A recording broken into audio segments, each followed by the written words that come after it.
Hi, I'm Tom Stephenson and welcome to Construction Business Management, Module 2B. And we're going to follow up today and we're going to be looking at goals, systems, and grit. Some of the things that you need to be able to know and be able to apply and do to be successful in running your business. And of course, as always, this course is focused towards construction business management, and we're looking at businesses both small and medium and large and the things that need to be considered in that process. So we're going to discuss the role of goals and objectives in setting up a business plan and running a business, and understanding the importance of defining those goals and what that really means and what are typical goals that we think about in construction. Apply a framework for setting up goals known as SMART goals. Example of typical construction project goals, and we'll run through a bunch of scenarios that we also sometimes call constraints in projects and construction. The importance of systems. We'll talk a little bit about systems, and there's some stuff out there that about systems and goals and that sort of thing. So I think I want to clarify that and put it into perspective. And then as a business owner or somebody that is in a management position in a business, you really do have to have a certain amount of grit, perseverance, and resilience to be able to work through and actually take something from nothing and achieve these goals. And that is part of the things, the resistance that comes up when you're trying to work towards achieving these goals as a business. So I think it's worthwhile being cognizant of that from the get-go, because it's not easy. Most businesses fail, right? And we have to look at, well, why do businesses succeed? What are the qualities? What are the traits? What are the habits? What are the routines that help those businesses move towards success?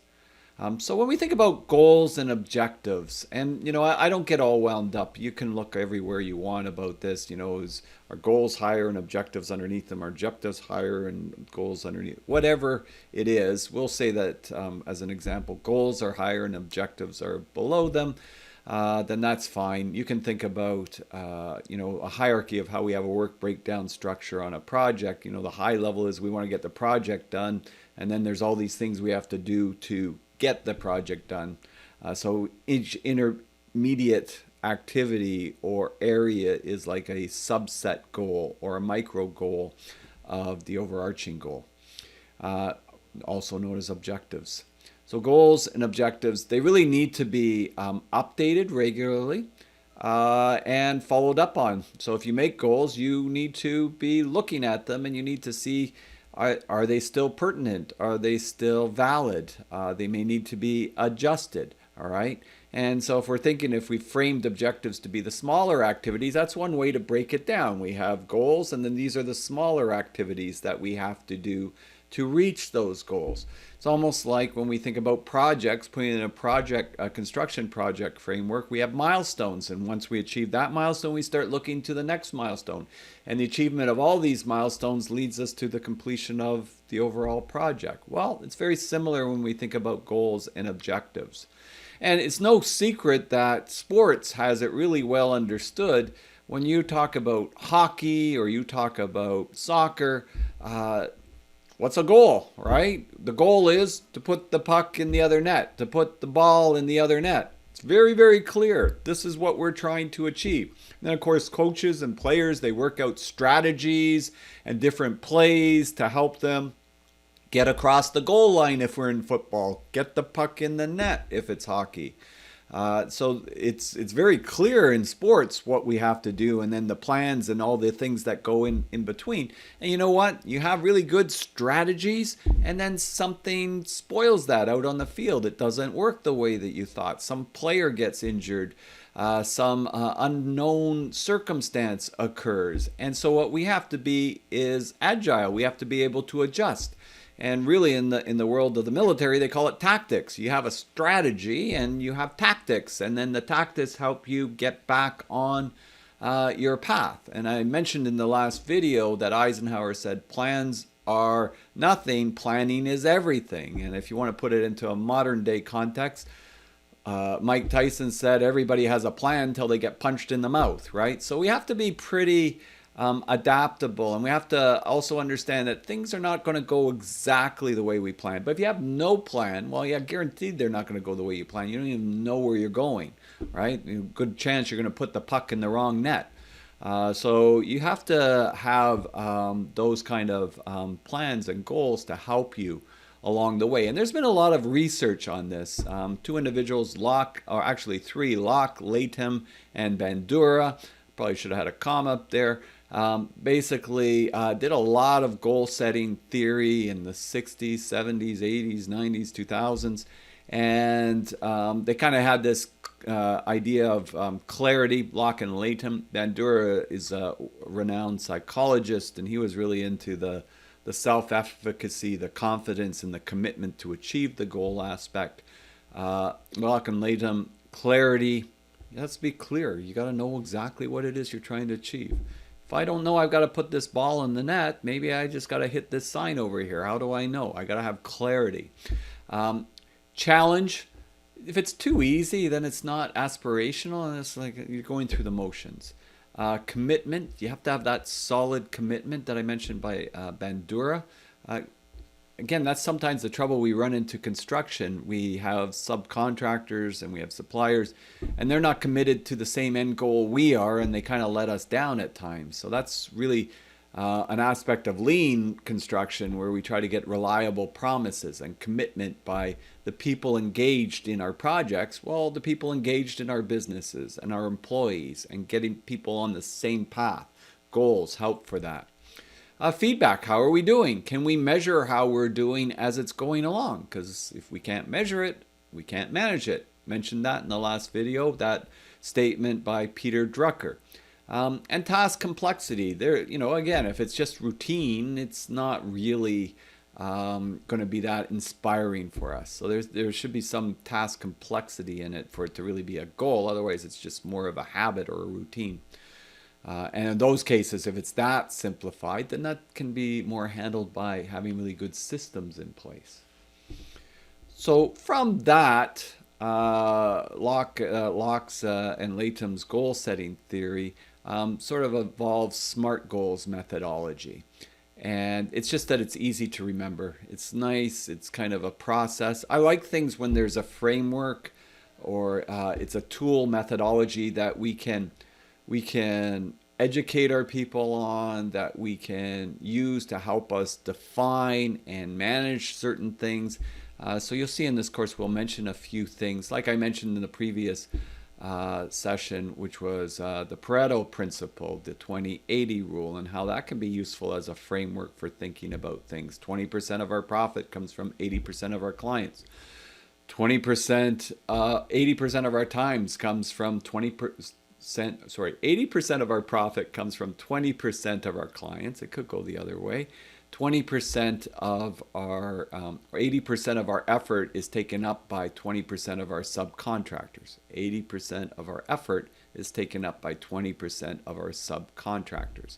So we have the different tools, but SMART goals: specific, measurable, agreed upon, realistic, time-based or time-bound. So specific, well-defined, we've got to know what it is. Measurable, we've got to be able to measure how we're doing along the way. If we can't measure it, we can't manage it. So that's where we can break down goals into objectives so we can see how we're doing. If we have a business plan and we have projections for year 1, 2, 3, 4, 5. Well, if we want to be building 5 houses a year by the end of year 5, what do we need in year 1? 1 house a year. Okay, so if it's 1 house per year, we can measure how are we on that path to 5 years. At the end of 1 year, are we building 1 house? It's measurable. Agreed upon. We have to have the buy-in and the commitment of all the people that are involved in that. So it has to be believed by them to be attainable. Realistic, real resource-based. I look at that and it's sort of like, all right, they believe it. Do I believe, given their past history, that they can achieve it? And if I don't, then maybe what can I do to help better improve that? So if I have employees, is there special training that they need? Is there some barriers that's preventing them, or obstacle that are preventing them from achieving that potentially? And what role can I play in removing those obstacles? And time bound or time based. Got to make sure that we have dates that we work towards, and dates give us a sense of urgency that helps us move towards these things. You know, if you say I'm going to write a book and you have no date, that is not a good situation. You're going to be saying I want to write a book for the next 20 years, and you're never going to write the book. So if you want to put it in a context, well, now that I brought up book, because I've written several textbooks, if you want to put it in a context specific, well, what is the textbook I'm writing on? What is the topic? What do I want to cover in this textbook? I want to have 12 chapters in this textbook. Okay, so I want to have 12 chapters. It's going to be on project management, planning, and scheduling. All right, so if that's what I'm writing the textbook on, 12 chapters, then I have a good idea how I'm going to break it down. Now I can measure how I'm doing on that. Do I have one chapter done? I got 1/12 of the book done. I've got a good idea how I'm managing that process. I've got 2/12 of the book. 6 chapters, I've got 6/12. All right, if I'm after a draft by a certain time, then I know where I am. I can measure my progress on it. Is it attainable? Is it something that I feel that I can do? If it is, then that's great. And it's agreed upon between myself and the publisher and the editor, and we've got consensus that this is the direction that we are going to go. We've got agreement on that.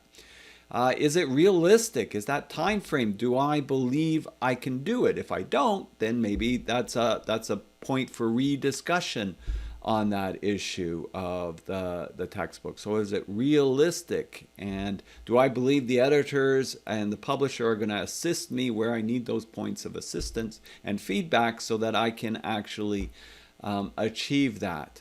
And time-based. If I don't, so if I'm going to do this first draft of the book in 1 year. That's pretty easy then. I can break it down into each chapter, 1 chapter a month. And then I can measure it. Well, if I want to do 1 chapter a month, what does that mean I have to do in a week? Right? So maybe it's so many pages. If I feel like 1 chapter is going to be approximately 30 pages, then I really have to do 7.5 pages a week. And if I have to do 7.5 pages a week, then almost a page a day, or slightly more than a page a day. Gives me a good context of what needs to be done. And then I can build the systems around that will help me to build that goal. The systems, the routines, the habits. Maybe I write every morning from 6 a.m. to 8 a.m. And if I do that and I get into a routine of doing that and I have the systems in place that facilitates that, then you know what? That's going to be a good process and a very high likelihood of driving towards that particular goal. And you know what? There will be some changes in those plans. But if you do that, then you've got a very good likelihood of achieving that. So if I take this down. So there's the book and that was the story. So if I say things, I try to back it up with what I say. So there's the book and there's the story. These are processes, right? But a business is the same idea. The business is, what do you want to achieve? When do you want to achieve it by? You got to be specific. It should be measurable so you can measure along the way. Nice thing about construction is it's a very measurable industry of what you're doing and what you're accomplishing, right? So it's really kind of like project management. Assuming that you have a background in construction and that you've studied project management, well, we have what we call a work breakdown structure. You take something big, the big goal, and you break it down into areas of work, substructure, superstructure, building envelope, building systems, etc. You have pre-construction, you have project closeout.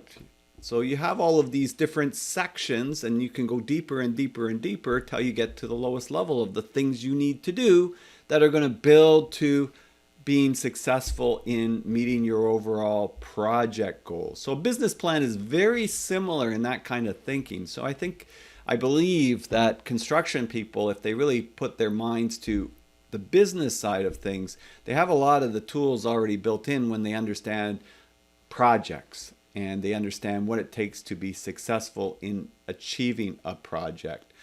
So some of the qualities of goals and objectives, as I mentioned, you've got to be able to measure it, right? In that Peter Drucker statement. If there's too many, like if you're trying to do a gazillion different goals, it's too hard. It's like you've got a gazillion different projects. It's too hard. So you want to limit the amount of goals that you're trying to do at any one time as a business, because then you have this list. It's more like a to-do list, but each to-do requires, 200 things. It's not going to get done. So you got to really prioritize and go after the most important things that are going to give you the biggest return on that investment of time and effort. And again, that's like your Pareto principle that I was mentioning earlier. What are the 20% of things that could give me 80% of the results? And I don't mean 20 things, that's too many. I mean, there's probably 2 or 3 or 4 goals that you can have in certain areas as a business that you really want, high level goals that you want to move towards. And you really, if there's one that's really dominant, that's probably the one to really focus your efforts on. If you've got 46 different goals, likely you're not going to achieve any of them because you're going to be so watered down trying to do so many things. And people will be confused as towards priorities as well, the people that are working with you. So each area must have goals. Now, if it's a bigger business, of course, there's high level goals and targets. But then within departments, they have their own goals. But those goals are more like objectives, smaller goals that are reaching up to the higher level goals. So the business is going in the same direction that way. So you've got product operations, marketing, management and human resources, finances, financial statements, etc., and your pro formas that you're trying to achieve specific goals in. One of the examples was when Steve Jobs went back to Apple. Apple had a lot of different products at that time, and the first thing Jobs did was get rid of a bunch of them. It's like they're too much of a distraction. What are the things we want to be really, really good at and focus in on? And got rid of a lot of the peripheral things that were draining the resources and focus of the business so that they could focus on the most important things. So goals and objectives, in a business plan, because it has many facets, you want to be able to describe the financial goals for the period, sales goals, profit margin, targets that you're after. So you really want to get into that when you're talking about financial statements, and we'll look at that later in the course. Marketing goals, well, what are we trying to achieve? And is there any way that we can measure that and understand that? And make sure that that's moving towards the same direction, because if we're after marketing goals, what's going to be our marketing budget? What's the return on that investment for marketing and the time and effort that goes into that? And how would that be reflected in the financial statements as an example? Customer service goals, these are typically easier to measure because if you have a database of results from clients and you can have some sort of methodology of quantifying their levels of satisfaction, then you can measure, are we going in the right direction? Are they more satisfied this year than they were last year? And if they are, that's great. What are other things that we can do to improve? If they aren't, why aren't they? Describe personal goals for the owner, key managers. It might include compensation, especially for small business when you're looking at those types of things. It may be involving things such as making this company employee owned. Maybe a percentage of this company is currently employee owned and you want to move this company to full employee ownership, as some of the larger construction companies have done or are in the process of doing. Ellis Don would come to mind on this. I think PCL as well.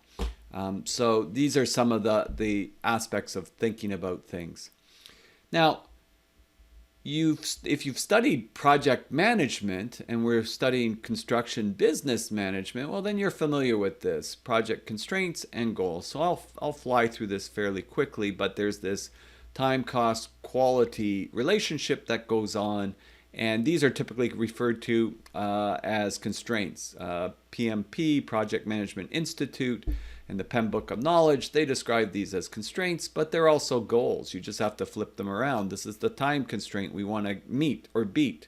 This is the budget we want to meet or beat. This is the quality expectation we want to meet or beat. This is what we have to do contractually, or what we're setting out to do overall in our business. As example I've been using, 5 houses in 5 years per year. That would be the outline of our scope. And then, of course, safety. You could have goals around safety for your business as well, and that would tie to human resources and culture, etc. And they have a relationship that they work together. You shorten the time, quality goes down. Well, that's where also, if you have a million goals, maybe it's too difficult to get them all done at one time. If we think about scope and cost, right? So we're more things. We've got higher expectations. Well, that's going to tend to cost more money. And if we shorten the time, and we typically will then hit the impossible zone where we can't actually get it done. If we think about how these goals work sometimes and with each other, sometimes it becomes choices where, two of them we can achieve, but the third one kind of suffers.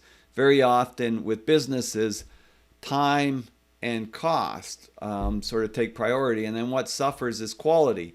Well, in running a business, it's a little different than running a project because, all right, so we're making good time on the projects, and we're being very profitable because we've cut our costs to the bone. But if that's come at the expense of quality, maybe we're not retaining these clients over the long term. So we're winning on the short term, but we're losing on the long term. We have to think about a business a little bit more broadly and ensure that we're not compromising things. So lean thinking, basically, add value, reduce waste to the client, would say, well, let's try for all three. Let's not compromise, and let's do our very best to achieve all three. And when we select the goals, well, that can be helpful, making sure that we've got clarity, that they're not impossible to reach. They're not in this impossible zone. But at the same time, they got to be challenging, as we talked about with Locke, Latham, Bandera, and SMART goals. They got to be challenging. Definitely have to be challenging. And I mentioned the fifth goal, safety. We definitely don't want to compromise that. That tends to lead to misaligned, unhappy workforce that feels you don't value them. So why should they value the business? Why should they be fully in on your business? Never forget that in construction. If you have a workforce that feels that you don't care, they're definitely not going to care. And safety is a big issue in construction, not just for these reasons, but also for reasons that you won't retain the best people, not engaged, and the moral and ethical side of things as well. Goals and objectives. So yes, in that business plan, if we're developing the business plan, we have to also look at company development goals, such as training for employees. This is more on the HR side. Also creating alliances with suppliers and trade partners. And there's different ways of doing that. And we can decide, how do we as an organization want to engage with the communities at large? And how can we best also be involved in improving our profession? So these are also some other areas where goals may come into place. I've mentioned this book, Jim Collins, and Good to Great, I think in one of the earlier lectures, but the phrase, get the right people on the bus, the wrong people off the bus, the right people in the right seats, and then decide where to drive to the bus, is important. If you get the right people in the right seats, you're going to get a lot of good engagement that's going to help you develop that vision for where you want to take the company, and then you can help them to utilize, to break down the goals, to break down the objectives that is going to help this company achieve its overarching vision for the business. And systems thinking. Well, of course, what we need also is good systems. And systems is different than goals. Systems is what allows us to reach the goals with relative ease. If we have really good systems, it allows us to be able to repeat things more reliably, more predictably, with less variation. And it also makes it easier to repeat and predict and be more reliable because we have these systems in place. We don't have to remember everything from scratch every time.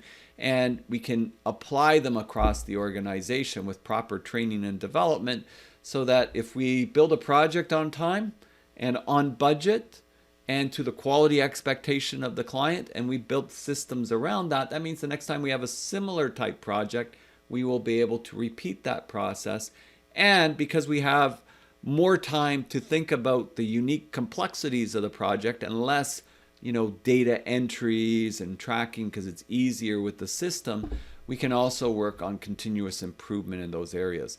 So you may read some things that, where I've read one book where it says goals are for losers, systems are for winners. I don't understand why that's being said. They're not mutually exclusive. And usually every time they give an explanation, they kind of don't explain that there's a goal, right? Like at the end of the day, they'll say, oh, don't say you are you are going to run a marathon. Say you're a runner. But typically that runner has a goal of running a marathon. It's good to get your mind that you are a runner. That is fine. There's nothing, to have that frame of mind in the system, because that's the system thinking, that you're a runner, you run every day. That's fine. You build the routines, the habits around that. That's the system. But at the end of the day, you got to enter into this marathon because you want to run a marathon. Well, that's one of your goals. So from a business perspective, what business sector are we in? What are we specifically targeting? Who's our clients? And then there's projects in construction, and your goal is to win some of these projects. And once you attain the project, then you have goals within that of meeting the time frame, meeting the budget, meeting the quality expectation. Those are goals. And if we have systems that help us get there and achieve it successfully, systems and goals, they fit together really, really well that way. So that's that whole thing that I just pretty much mentioned here. And of course, another point from the good book, Good to Great, big, hairy, audacious goals. Sometimes you have to really sort of stretch yourself to achieve those big, hairy, audacious goals. And this one we talked in the previous video, mission, and I mentioned mission sometimes is very similar to the aspect of goal theory, and how it also crosses sometimes with vision. When you think about a statement like Kennedy stood before Congress on May 25th, 1961, and proposed that the U.S. should commit itself to achieving the goal before this decade is out of landing a man on the moon and returning him safely to the earth. And so that was quite a lofty statement for that period of time. And what he was trying to do at that point, and then in his later speeches, was that we will commit and we will do this, is like they didn't even have the technology, right? Like they had the theory, but they didn't have the technology down. But it did really sort of pull people at some point together to drive that, the scientists, the researchers, the suppliers that were involved in that process, to really push themselves and commit themselves to doing that. And sure enough, 1969, they did do it. So that's probably one of the most big, hairy, audacious goals that I can think of that came about. But another one that I definitely would say was the vaccines for COVID, right? When they first started, it was like, oh, this is going to take, the fastest one ever has been 4 years. Usually it takes about 10 years. And everybody was like, oh, it's going to take 10 years. But there definitely was a push towards, no, we're going to get it faster and sooner, and making it much, much more big, hairy, audacious goal. And again, they did achieve that. Not all well-intended goals are good, though. So goals aren't perfect. There is no perfection in these things. There are these elements that worked in the right way that will make a business very successful. But you have to be cognizant of the downside. Everything has a down. I mentioned with mission and vision. Mission, if you say, or core value, if you say you're this, we're the green oil company, and you're not the green oil company, it's going to play against you, right? If you're saying it's all about quality and safety and planes are crashing, that can play against you. You have to be very, very cognizant of that. So not all well-intended goals are good. You can think of the 2008 financial crisis. Well, if we have really hardline goals financially that we want to get so many mortgages and then we extrinsically award our people bonuses as a result of that, you know what? You're going to get to sell a lot of mortgages. But you know what? Later they're going to fail because they should never have been given out. I had an example where a builder where they decided no late closing. We will have no late closing. You know what? They didn't have any late closings, but they had a ton of warranty issues after the fact. So these are things that you have to be careful about how the goals are framed, especially because the closings were tied to extrinsic bonuses. You have to be very careful about the goals that you select, and is it going to distract from other elements that will remove the positive elements of this goal, right? So that's something to think about from that perspective when we think about builders closing on time. If that's your total focus because you don't want to have any delays, yeah, you won't have any delays, but you'll have a lot of warranty problems. So with all of this, you know what? It's not easy to achieve goals. It's still not easy. There's a bunch of qualities that it does require. And so I think of this from John D. Rockefeller. I do not think there is any other quality so essential to success of any kind as the quality of perseverance. It overcomes almost everything, even nature.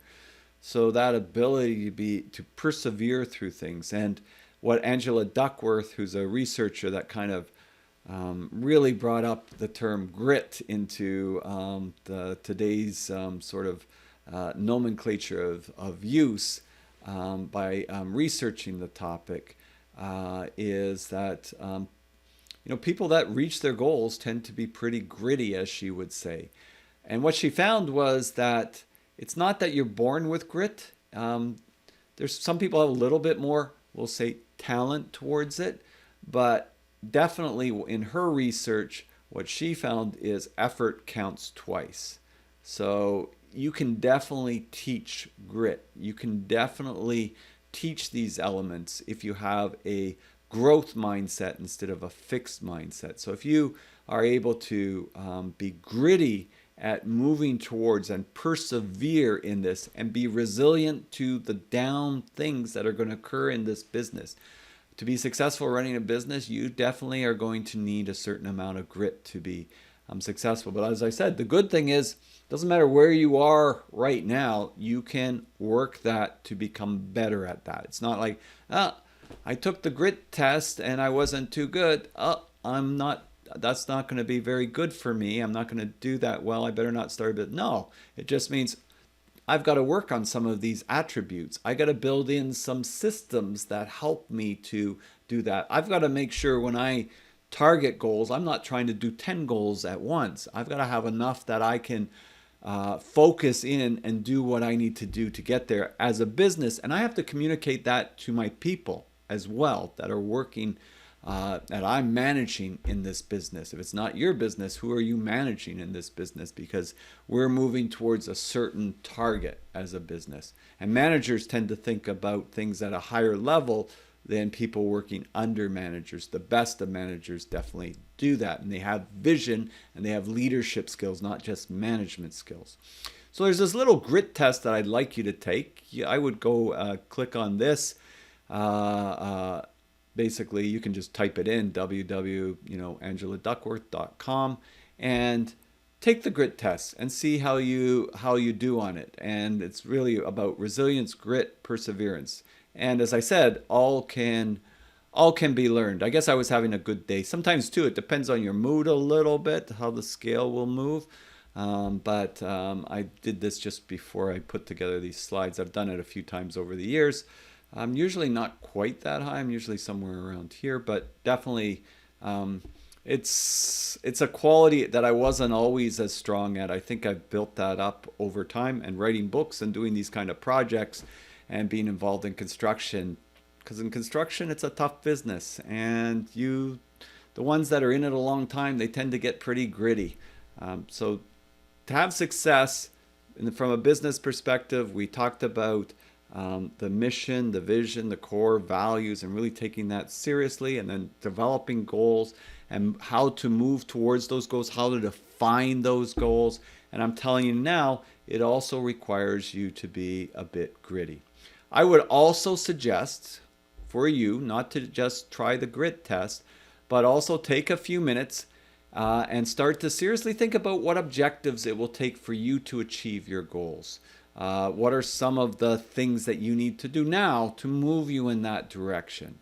Write them down. It's really good if you write them down, you put them in a journal, and that you can look back at them. And you can even put them in an email and delay the sending of the email for months, and then you look at it when it comes to you. But it's something that you should start to practice in your personal life, not just in developing a business. A business needs to do it, a project manager needs to do it, but you can also do this in your personal life, and it will help you over the long term.